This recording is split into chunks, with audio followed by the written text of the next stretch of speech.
One of the most exciting things that can happen in any D&D campaign is that moment you find a magical item, especially if it's rare. So I talked to Mike Merles about how magical items can enhance your campaign.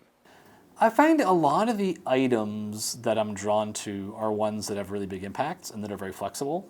I like items that function like, you think of superheroes who have items that are iconic. I like magic items that feel that way, that really help define your character and who they are. But that also, by necessity, means you don't want to have like 8 of them. You know, it's something where the course of the campaign you might have 1. So I like things like the Rod of Lordly Might. It's interesting because it has lots of things it can do. I like items like the Rod of Seven Parts because it has naturally has a story embedded within it. It can do a lot of things, but then there's the test of can you actually find all the parts of the thing.